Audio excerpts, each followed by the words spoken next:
கோட்டை தூக்கி சாப்பிட்ட ரப்பர் பந்து. தினேஷிடம் மண்ணை கவ்விய விஜய். வசூல் எவ்வளவு தெரியுமா?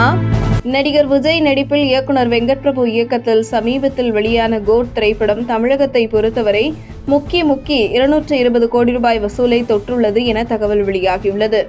கோட் திரைப்படம் வெளியானது முதல் தொடர்ந்து எதிர்மறை விமர்சனம் அதிக அளவில் இருந்து வந்தது. மேலும் குறிப்பாக திரையரங்கு வட்டாரத்திலும் கோட் படத்திற்கு எதிர்மறை விமர்சனம் அதிக அளவில் இருந்து வந்தது.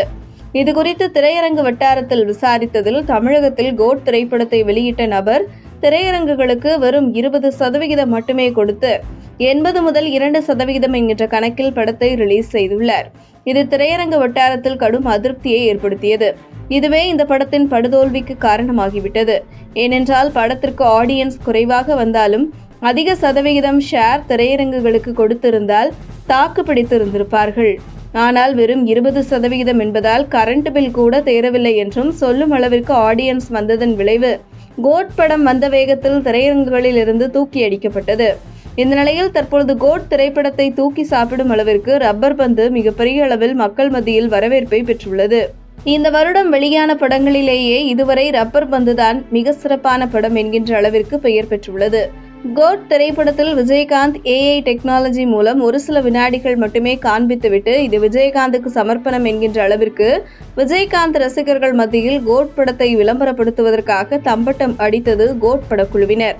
ஆனால் உண்மையிலேயே விஜயகாந்துக்கு சமர்ப்பணம் என்றால் அது ரப்பர் பந்து தான். ரப்பர் பந்துவின் படத்தில் கதாநாயகன் விஜயகாந்த் ரசிகராகவே வருகிறார். குறிப்பாக அந்த படத்தின் இயக்குனர் விஜயகாந்த் ரசிகர் என்றும் கூறப்படுகிறது. அந்த வகையில் மிகச்சிறிய பட்ஜெட்டில் எடுக்கப்பட்ட ரப்பர் பந்து மிகப்பெரிய வெற்றியை பெற்றுள்ளது. குறிப்பாக விஜய் நடிப்பில் வெளியான கோட் படம் வெளியான அதே தேதியில் ரப்பர் பந்து ரிலீஸ் செய்யப்பட்டிருந்தால் கோட் படம் தற்பொழுது பெற்ற வசூலை கூட பெற்றிருக்காது என்கிறது சினிமா வட்டாரங்கள்.